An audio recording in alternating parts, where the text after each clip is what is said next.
હર હર મહાદેવ। તો સ્વાગત છે તમારા આજના મારા એક વ્લોગમાં। તો સોમવારે છે રક્ષાબંધન, તો આજે અમારી સ્કૂલમાં રક્ષાબંધનની ઉજવણી કરવામાં આવી હતી, જેમાં 12મા વાળી બહેનોએ અમને રાખડી બાંધી હતી અને રક્ષાબંધનના ગીતો પણ ઘણા ગાયા હતા। તેમાં મેં હાર્મોનિયમ પણ વગાડ્યું હતું। તો હવે જે હાર્મોનિયમમાં મને આવડ્યું છે તો એ હું તમને થોડુંક સંભળાવીશ। તો નાસ્તાનો સમય થઈ ગયો છે, તો આપણે થોડોક નાસ્તો કરી લઈએ, પછી હું તમને હાર્મોનિયમ સંભળાવું, તો વ્લોગમાં કન્ટિન્યુ રહેજો। તો આપણે નાસ્તો કરવા માટે બેસી ગયા છીએ અને નાસ્તામાં છે ફરાળી ચેવડો, ચાટપુરી, ખારી સિંગ, ટોસ્ટ અને બિસ્કિટ। તો આપણે નાસ્તો કરી લઈએ, તો તમે પણ આવો નાસ્તો કરવા માટે।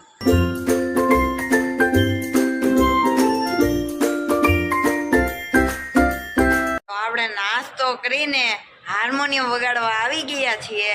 તો હાર્મોનિયમના સૂર છે કે કોણ હલાવે લીમડી ને કોણ ઝુલાવે પીપળી, તો આપણે તે વગાડશું, તો તમે પણ આવો સાંભળવા માટે।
તો મેં જે સૂર હાર્મોનિયમમાં વગાડ્યો છે તો એ તમને કેવો લાગ્યો એ કમેન્ટ કરી દેજો।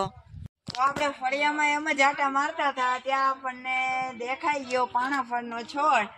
તો આના પાન આવે ને એ ખાટા અને તુરા લાગે અને આને ખાવાની બહુ મજા આવે। ને આ પથરી જેને હોય એ સવારે નૈણા કોઠે પાન ખાય તો એને જળમૂળમાંથી પથરી નીકળી જાય છે। આપણને કઈ પથરી છે નહીં, તો આપણે આમનો પાન ખાઈએ।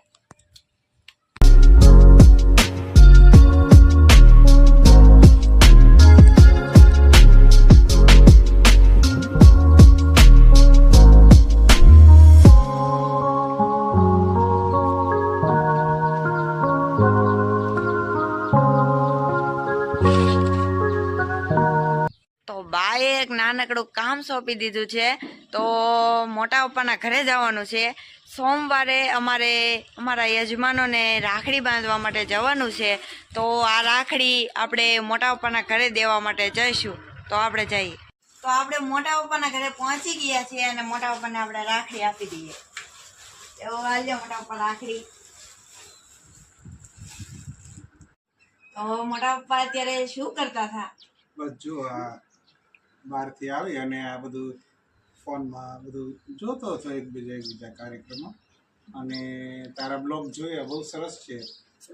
અગાઉ શાકભાજીના બનાવ્યા હતા, પછી ઓલા જન્મદિવસ વિશે બનાવ્યા, બહુ સરસ છે। અત્યારથી ધીમે ધીમે આગળ વધો એવી શુભેચ્છાઓ, અને પછી જેમ જેમ આગળ વધતા જશો એમ તમે કામને શીખવતું જશે, બરાબર?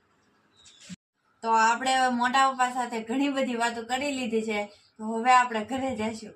તો ચાલો મોટા પપ્પા અમે ઘરે જઈએ। આપણે મોટા પપ્પાના ઘરેથી ઘરે પહોંચી ગયા છીએ। તો અત્યારે વાગી ગયા છે 8:30 અને આપણે જમવા બેસી ગયા છીએ। તો જમવામાં છે બપોરની અડદની દાળ, કે જે મને બહુ ભાવે છે, એટલે અત્યારે મેં પણ જમવામાં લીધી છે। અડદની દાળ છે, તુરિયાનું શાક છે, ભાખરી છે અને દૂધ છે। તો ચાલો બધા જમવા। તો આપણે જમી લીધું છે અને આપણે વ્લોગને અહીંયા જ એન્ડ આપી દઈશું।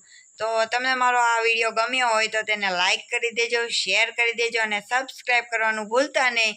તો મળીએ નવા વિડીયો સાથે, ત્યાં સુધી બધાને જય માતાજી।